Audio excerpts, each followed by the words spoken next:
zunaj je sneg, končno zima in lepo pozdravljeni v ponedeljkovem angelskem navdihu. Manca Razboršek je moje ime in sem life coach in pa transformacijska mentorica tistim ženskam, ki želijo aktivirati svojo avtentično žensko esenco, uživati v življenju in navdihovati druge. In šele zdaj imam občutek, da se je leto res začelo, da so se tiste energije novega začele močno kazati, sidrati in da se stvari odpirajo na popolnoma nepričakovanih področjih. In tisto, kar je ključnega pomena, kar ugotavljam zdaj že ene par let, je, da si je potrebno vzeti čas zase. Ker ko si vzamemo čas zase, ko se res poglobimo vase, v svojo energijo, takrat se nekako resetiramo na neki način. In takrat popustijo vse tiste napetosti in tisti krči in marsikaj se sprosti, tako da lahko energije naredijo svoje, da lahko vesolje naredi svoje brez našega vmešavanja. Tako da v tem letu, v mesecu marcu natančneje, se ponovno začne avtentična Yin akademija.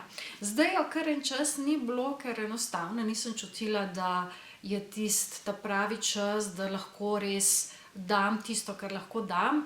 Zdaj pa imam občutek, da sem se na novo nekako tudi jaz resetirala in da lahko vsa tista nova znanja, vpoglede in vse tisto, kar se je dogajalo meni, vam, na kolektivnem nivoju v lanskem letu, da to lahko na toliko boljši način dam ven in da tudi na drugi strani ste, drage dame, tiste, ki to lahko sprejmete in same sebe nadgradite res v najboljšo verzijo. In to je pa tisto, kar avtentična Yin akademija tudi ponuja.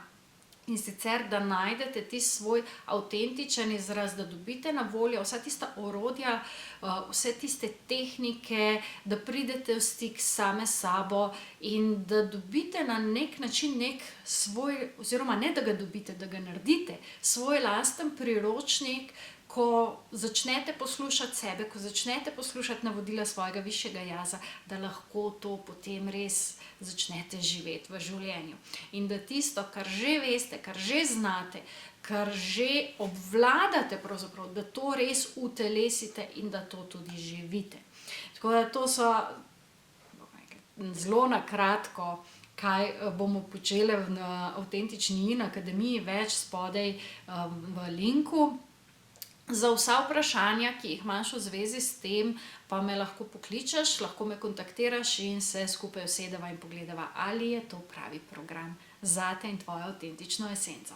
Zdaj pa poglejmo, kaj nam angeli sporočajo v tem tednu oziroma kaj je tisto, kar v tem tednu energije ponujajo in kako nas podpirajo.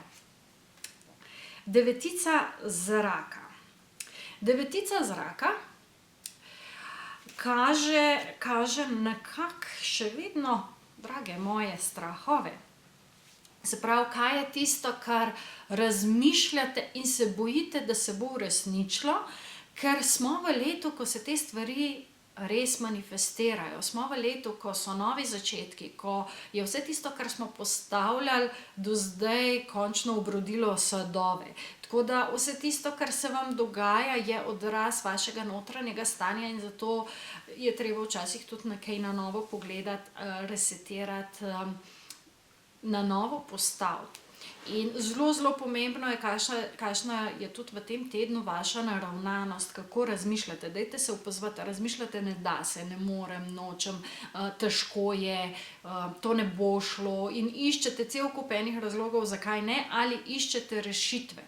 Vedno se lahko vprašate, a sem del rešitve, a sem del problema. Kaj želim biti? A želim biti del rešitve, da želim biti del problema. In na ta način svoj fokus preusmerite, svojo vibracijo zamenjate, da postanete tiste, ki iščete rešitev, ne pa problemov oziroma težav. Tako da zelo pomembno je, kaj razmišljate, zelo pomembno je, da se zavedate, da vaše razmišljanje povzroča določene rezultate. In če želite drugačne rezultate, bo treba drugače razmišljati. Nadangel Haniel in Luna. Nadangel Haniel je naš hišni nadangel, bi lahko zdaj že rekla. In sicer Haniel vedno pride z tem, da se v ozadju dogajajo tudi stvari, ki jih mi navzven ne vidimo, in da je treba tudi to upoštevati. In to vedno v smislu poslušajte svojo intuicijo, preko tega vam angeli, vaše duhovno vodstvo, vaš višji jaz, vaša duša sporoča kam, kako, zakaj, na kakšen način. In če sprašujete vse okrog sebe, ne prisluhnete pa sebi, potem, kako rečejo, džabe.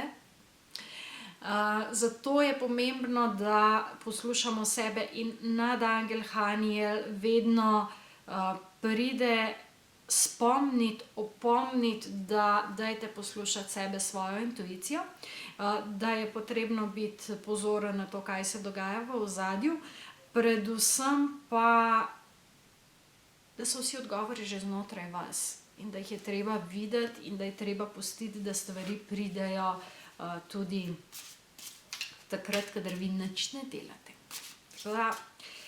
Nadangel Haniel v tem tednu ponovno z nami. In pa še tretja karta, paž ognja. Se pravi, paž ognja, ki je energija zelo taka mlada, zelo taka ognjena, zelo ima nekaj novega zadati, se pravi neka razburljiva, nova stvar ali pa dogajanje. In znotraj tega, ko se odvijajo neke nove stvari, je potrebno biti izviren, je potrebno biti iznajdljiv, je potrebno hitro razmišljati. Zato je pomembno, kakšne misli mislite, zato je pomembno, da zaupate svoji intuiciji in pa predvsem, da bolj igrivo jemljete vse skupaj, ne biti toliko resni. Mene angeli že od vsega začetka, kar delam, me zmeraj opominjajo, ne tako resno jemati življenje. Življenje je igra, igraj se. In to je ena stvar, ki jo kot odrasli premalo počnemo, preveč resno vse skupaj jemljemo in to tudi zakrči energijo. Tako da paž ognja je ena taka hitra, mlada, mogoče mi celo rečemo nepremišljena energija, ampak če to vzamemo kot igro, če to vzamemo kot nekaj,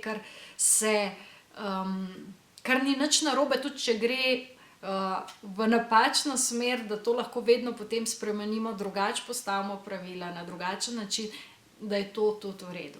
Tako da v tem tednu bodite pozorni na svoje misli, dajte se sprostiti, dajte se smejati, zato da se energija na novo odpre, da postane vse skupaj bolj igrivo, da mogoče vse tisto resnost, ki ji rečemo odgovornost, pa je v bistvu resnost, da jo malo znižamo in malo odpremo.